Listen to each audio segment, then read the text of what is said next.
welcome to the podcast People from Ibiza. I am Marjolein van der Meulen, and today we speak together with you and Roger about the life in Ibiza. And I'm very curious, what is his trip to come here, and how long do you live here, Roger? Welcome to the podcast. I'm very happy you're here. We met each other at the outdoor walking, and you were a guide with a lot of people then, and we had a marvelous, beautiful walk through the secret tunnel. And now we're again on a very special place. Why is this place, Roger, so special for you? I don't know. Ibiza has been very welcoming from the time of the Phoenicians right the way back in 650 BC. And many people, the Romans, the Carthaginians, everybody who came to Ibiza always felt this was a very special place. It was very, very welcoming. And this is where the energy comes. And the Ibizankan people have always been very welcoming, even through the period recently when the hippies came here. In the 70s? Yeah, they were draft dodgers from the Vietnam War. And even then, when they came here and had a nice life and drinking in the bars, even then the Ibizankans really, really welcomed them. Unlike maybe Mallorca, which is much bigger, it's more like the mainland. Many people, friends of mine, move to Mallorca because of various reasons, but they often come back here because they don't feel the energy is there or anywhere else. In fact, many people come to this island, and I've met them. They've travelled the world, and I say, "What are you doing here?" This feels like home. It feels like home. Yeah. I have the same. Yeah. And it's so special. Yeah. And so you said from the old time, from the 16th century, the people here, the 𝗘𝗃𝗄𝗏, said everybody welcome. Yeah. They've always been welcoming, and even now with all the tourism, they're still very welcoming. So, and the other thing is a big community of people. I mean, I've often thought maybe I moved to Portugal or this place or that place, but the beauty of the island is I have so many friends here, more than I ever had where I came from, and they're all nationalities. You know, I mean, there's obviously Spanish, but French and Germans and Dutch and Belgians, you know, and then people from the US, and you get to meet all these people, and you feel as though you're on a sort of a level playing field. You're not judged. I mean, there are many alternative community people here. I mean, here I am dressed like a hippie. You're gorgeous, No, Roger. I was a serious businessman and as a young man, and hippies came to my hometown in Cornwall, and I didn't like them at all. They slept on the beach, they never washed. But over the years, through India, I think I've now become a hippie myself. So, and I'm very, very happy to be so. You have seen them, and now you are. Yeah. I think it's for the listeners very interesting, because this podcast is also about manifestation, and for me, you're very inspiring me, because what you said, you were working 35 years in London or England, and a businessman in a business family, and then you left everything, went to Goa. From Goa you went to Ibiza. So tell me your story. Well, the story goes on that when I went to Goa, took early retirement, and I retrained as a masseur. With a full Indian Ayurvedic training, and I was the main masseur for the Ashtanga Yoga Center in 𝘄𝗏𝗹𝗆, which a partner of mine developed. And while I was doing that, I was introduced to this water therapy called Watsu, water shiatsu. I trained in southern India, and then realized you can't do anything with it unless you have a pool. So I had a bit of money then, so I built the first main therapy pool in India. There was never one before. And that became, again, an international training center. But in an advanced course, which I went to Israel to do with my teacher from California, I bumped into, in a water meditation on the edge of the Red Sea in the Dolphin Reef, I bumped into a young Israeli lady, and we sort of hit it off in a very big way. And to cut a long story short, we both decided we wanted to spend our lives together, so we jumped off another cliff of life, went traveling, and then people said, well, I need to be in Ibiza. You know, I like partying and everything. So we moved here 11 years ago, got married and moved here, and we've been here ever since and love it. And nice. Yeah. So we both have different functions. Yes. Both of us are water therapists, and we do a lot of single and couples in a very nice warm water pool. You build it as well? We built the pool ourselves. It's called Watsuibiza, and if anybody wants to know about Watsuibiza, they just need to Google it, and they see all about it.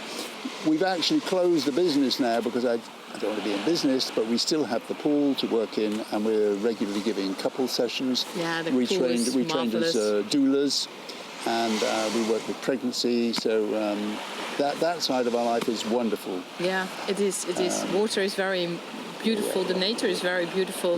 Actually, my son, when I was pregnant, I was doing every week with the midwife. Okay. Yeah, the sessions in the water. That's it. And my son was born under the water. Oh, wonderful. Yes, and now he's 18. And you know what his favorite sport is? He's underwater hockey. No. Yeah, he is playing. That's extreme. Yeah. Wow. Yeah, and he loved it. He said, "Yeah, Mom, if I'm under the water, I am me." Wow. And that's, when I met you at this walking, and you were telling that you were there in Eilat, and I was there too, and also in the water swimming with the dolphins. And then I was looking at you and said, "Oh, he is telling my story now." Oh, it's extraordinary. It is. Yeah, it is. Yeah. And for me, you're very inspiring because you just do it. Yeah. Of course, you have had your life in England for a very long time, and then you jumped into the life suddenly. And can you go back in that time? Why you jumped in this life and came to Ibiza? Because it's a big jump. It's not. I don't know how old were you at that time, and it's very, inspiring. Yeah, I'm very old. I'm very old, but well, yeah, I mean, on the island here, I love dancing. I love ecstatic dance. I love five rhythms, and I love going to festivals. We went to the Boom Festival in Portugal, and Noam and my wife and I put in a pool there before we ever moved here. I seem to be some sort of inspiration for a lot of younger guys, and they all want to be like me when they get to the ripe old age of whatever I am. But I feel very young. But anyway, that's a very important part of it. Yeah, and how do you stay healthy? Because you know a lot about the nature here in Ibiza. What is your life spirit? What is actually makes you happy here on the island, together with your wife, and all the things you do, and also the volunteers of the walking. So you know the island very well. Yeah. Well, I think there's a number. I think a lot of it's luck. I happen to be quite skinny, and I don't have any health problems, which I think has helped me a lot. Constantly, I was doing. I think at the age of 50, I was sort of about to retire in my hometown, and it's let's go to the bar and the end of life. And then I took up Ashtanga with this amazing guy, John Scott, who was teaching Madonna and Sting, and I thought this must be good. And that's the moment it changed my life. So I was doing Ashtanga for a few years, but increasingly found it's a very strong very yoga. Difficult. It's really designed for young Indian men, and I was in my 50s then, so I sort of gave that up. But now I dance a lot. Hoping to do 2 or 3 festivals this season in the UK and maybe Poland and maybe, So I dance a lot, and I do Pilates, and I'm careful with my diet, and and then I'm a happy guy, so I think that's a lot of it, My wife Noam, when I met her, she swam for Israel, and she is an amazing water therapist as well, and now she's teaching long-distance swimming around Ibiza. So she has a group, and she takes them on adventures around the cliffs. So that's her other thing, apart from the water therapy. So her thing is she calls it flying in liquid space. I can imagine. Name. Wow, so she's got an Instagram, thing with that. And then when we got here, one of the major things we did was to go walking with this amazing guy, Tony? 𝗘𝗃𝗶𝘀𝗵. Oh, Toby, yes. Walking Ibiza, or now Ibiza Outdoors. And after a few years, he got so busy that he asked if some of us wanted to be guides, and I volunteered. And I've now been a guide for 8 years. And just before COVID, I think we did 11,000 walkers in one season. Whoa. So he also does kayaks, and he does paddleboarding and e-biking and everything. But I stick to the walks, and also my other passion is the food tours. I love being a food tour guide, taking people around Ibiza town, trying the local cuisine and the wines, and I feel like it's a short walk with food, which is particularly pleasant. One day I go with you. You really must. Yeah. And again, it's all about meeting people. So all the walks I do, constantly on these community walks, which we do every week, people are arriving on the island, live on the island of all age groups, and they suddenly start meeting and talking to people. They make new friends, and this is quite unique. I don't think this really happens. Well, I'm sure it happens in other parts of the world, but that's because of the size of this island and the climate and everything. It just seems to work here. So the people connect during the very, walks. very much, yeah. And it's very important for the health to be in connect with other people. That's right. To walk, it's very good and healthy to walk, and also to talk to each other. Yeah. And yes, I have the same experience during the walks. You just have talks about the life, and just suddenly you have indeed new friends. You make new friends. Yeah. I mean, you know, sometimes on the food tours, I have 2 Belgians, 2 Dutch, 2 Germans, 2 English, and an American.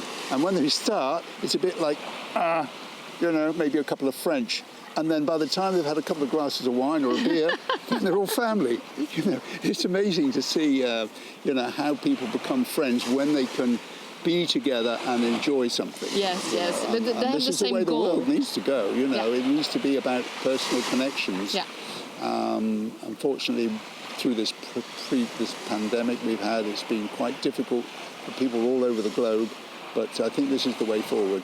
Yeah, it's a new way of meeting each other, and I think also appreciate more the life. I hope so. After the COVID time, that we were separate, we were lonely, we had to deal with all those rules, and even here in Ibiza it was very strict.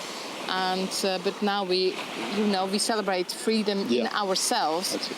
And yes, of course, the health is about moving and follow your heart, follow your passion. And I remember when you said something during the walks about the grass here in Ibiza, because the water is so extremely beautiful here on the island, and you explained why it's possible that this island has such beautiful water. What you're talking about is something called Posidonia. Which is a bit like seaweed grass in the sea. Yes. They claim that it's one of the oldest organisms in the world. They even think of it as an animal. It's very big. It spreads all the way from here to Formentera, the other Balearic island. And what it does is it oxygenates and cleans the water. But on top of that, you can see it here on the beach, it's been collected and it's used on the land as a fertilizer, and then the local people use it in all the old finca roofs as insulation. Oh, yes. It's got many, many uses. In fact, you know, if you see a big pile on the beach, it's a very nice way to lie down instead of being lying on the rocks.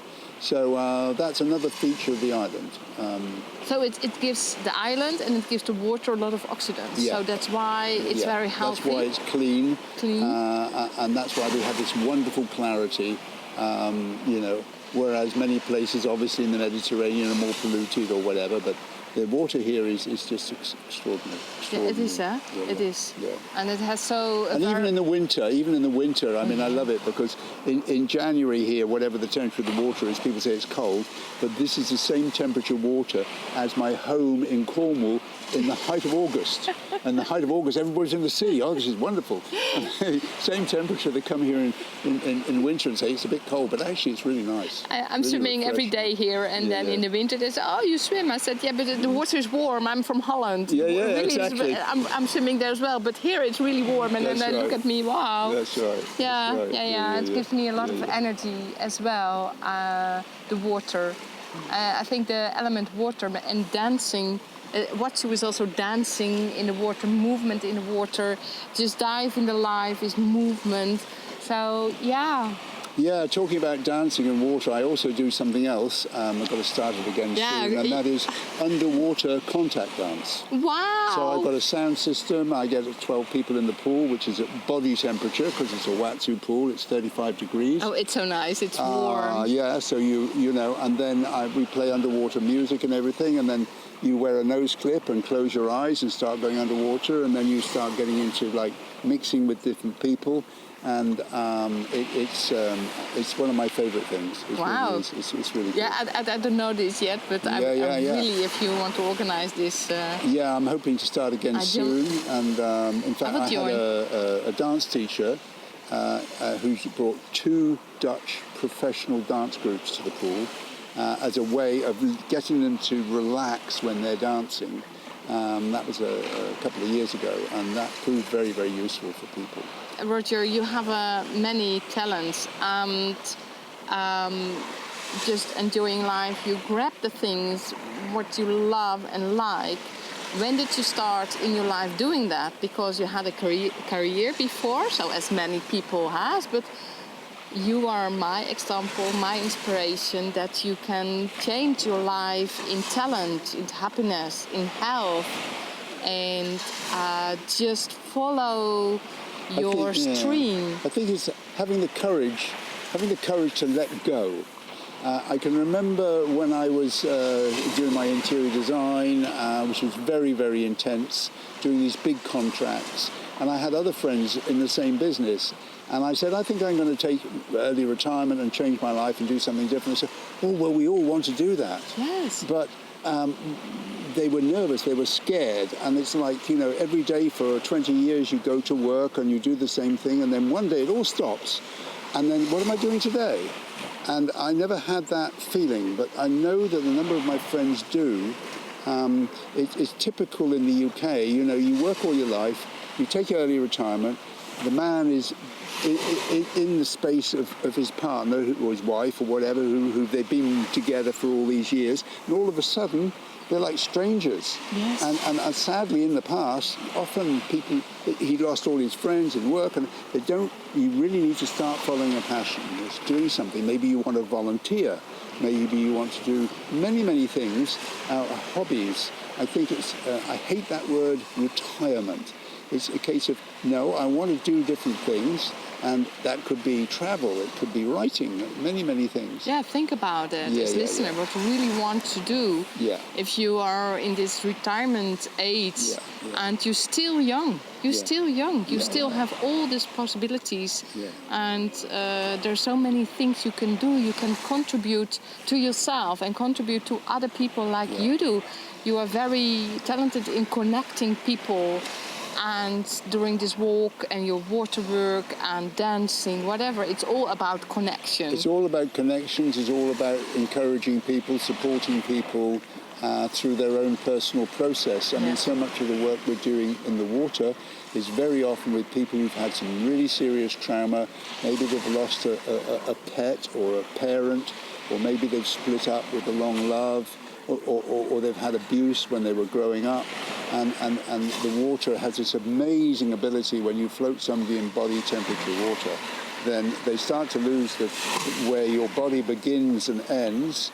And if the therapist is good and he can sort of disappear and have no ego, as it were, just take people through their own unique experience, they can completely forget everything, and then they tell me afterwards, you know, they felt that they remember being before they were born, or they remember this, or they have it changes some people's lives. It's extraordinary. We've really had so much. Me. And then, of course, you get the feedback from that. And to be able to look after people through their own process, it's so satisfying to yourself. Wow. So it feeds you as well as them. Yeah, it's giving and receiving at the same time. Right, yeah. And how do you do that to park your ego? How do you do that? Yeah, I mean, when I started, I've been doing this for 20 years. So when you start, I mean, when you train your students, you're all about how to move people in the water, and then sometimes it feels like a bit of a performance. Yeah, it's technique. You have to learn first. And then really, as you get on, you realise that it's nothing to do with you. It's not about you. It's about your person, your client. Yes. And then you need to talk to them a little bit beforehand to see what's going on in their lives. And then you adapt the session. I mean, you could be holding somebody for an hour who's in deep distress. Or you could be making them feel like dolphins because they want to enjoy being taken underwater. And everything in between. I mean, they may have fibromyalgia, they may be terminal cancers, they may be having all sorts of other emotional issues. You never know who's coming, but the job is to look after somebody through their personal experience so that they can trust. It's all about trust. If they can trust you as a therapist, then they can let go, forget you're there, and then they have their experience. And that's it for me. That's really it. Wow, this is it, huh? This is it. Just connect with yourself, connect with the other person. Yeah. It's not about you. No. And I think this is very inspiring for all the listener. What you do if you know, in the bar or with your family or at your work, just observe yourself. How do you want to be in this moment? And how do you can be a contribution for yourself and to the others? And then I'm listening to Roger now. It gives a big opportunity for the other to have their experience without judgment, just be there in the present, and then miracles can happen. They do. Roger? They do. I mean, there's so many stories I could tell, but then of course they're private stories. A lot of people tell me things like, you meet a friend, you meet somebody on a train you've never met before, and that's the only person you can talk to because you've had a really difficult time and you don't want to share it with your friends or whatever. And people often tell me lots of things, and one of the things I say to them is, unfortunately, I've got a really bad memory, and I probably won't even remember you tomorrow, so you can tell me whatever you want. And that seems to work quite well. It can be embarrassing. You've had somebody in your arms for an hour, and then 2 weeks later they sort of say, "How are you?" And I say, "Have we ever met?" Roger. So, but that's really in the moment. You don't have remembered this. No. I'm very happy that they remember this magical experience. That's it. That's it's all about. Yeah. I get people coming up to me and saying, "Oh, do you remember July the 4th, Goa, in 19 such and such? You gave me a session in the pool. It changed my life." I haven't got a clue who they are, And also with the dancing as well, I get these young people coming up and say, "I saw you in that festival," because I'm usually dancing at my age, with some weird gear on. There's 20,000 young people and there's me. I wish everybody on this planet at your age is dancing, because dancing is connecting.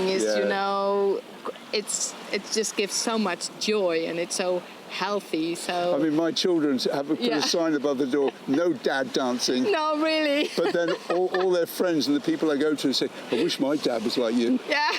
I wish I had a dad like you. You really have a father energy. Yes, you are. So that really gives some comfort, like the womb. You are this person, Roger. So that's really, I'm very happy that you find out this by yourself, by doing this. But not everybody has this. And so hopefully you will meet many, many, many people. And but sure, it's a lot to remember all of them. No, well, even on the walks, I get all the names, and as the number, gets so many people, in the end I say, look, even people I know very well, in the moment I can't remember your name, so everybody's darling. Everybody's darling. Yeah, everybody's darling, and then nobody's offended, but, people do get offended. I can't help that. Yeah.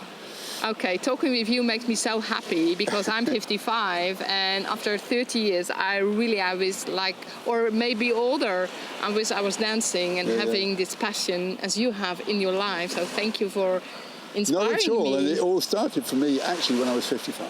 Yes, so that cool. Was there the life starts. Life starts at 55.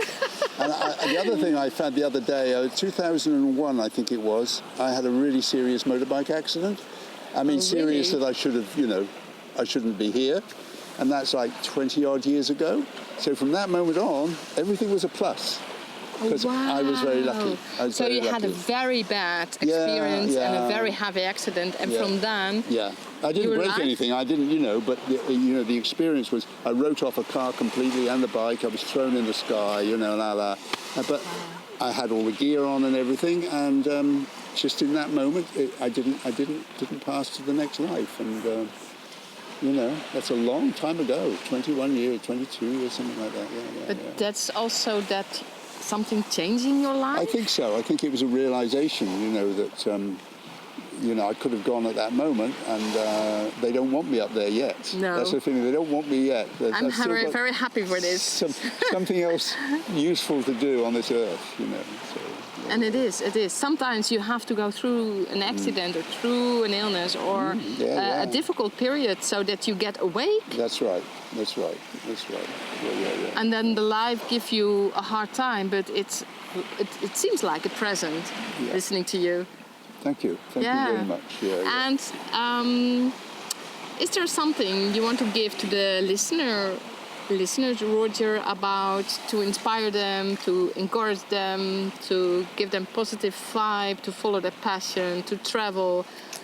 Whatever. Well, I think that covers it. I say, what you're saying now is what I would say. I mean, live your life. Live your life, and there are difficult decisions to make in your life, and it's perfectly okay for you to change direction.